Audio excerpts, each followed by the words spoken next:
বিদ্যাকে শেষ করা নতুন চক্রান্ত শ্রাবণ ও নিপুণ মিলে বানায় এবং হোস্টেল ভাঙচুর করে।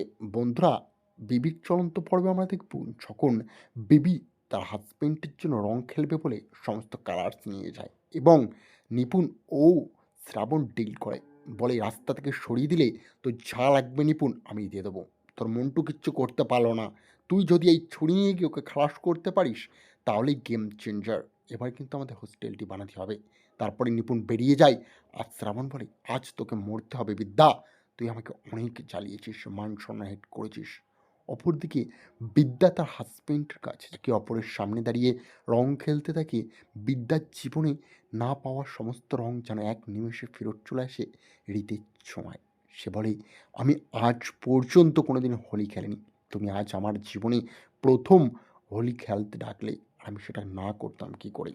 তখনই পেছন থেকে এসে নিপুণ বলে, আজ এই জীবনে প্রথম খেলা ও শেষ খেলা তোর বিদ্যা। সঙ্গে সঙ্গে তার পিঠে একটা অস্ত্র গেঁথে দিয়েই বলে, যা, তোর জীবন শেষ করে দিলাম।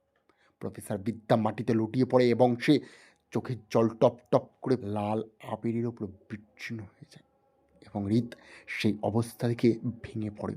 সঙ্গে সঙ্গে সমস্ত স্টুডেন্টরা কলেজের অ্যাম্বুলেন্সটাকে দেয় এবং হৃদ সে অ্যাম্বুলেন্সে নিয়ে যাওয়ার জন্য কোলে করে নিজের ওয়াইফকে সঙ্গে করে নিয়ে যায়। হৃদের চোখের জল স্পষ্ট বুঝে যায় বিদ্যার প্রতি তার ভালোবাসা ও টানকে, এবং প্রত্যেকটি কলেজের স্টুডেন্ট হতভম্ব হয়ে যায় এই পরিস্থিতি দেখে। নিপুণকে তারা ধরে ফেলে এবং মারধর করতে থাকে।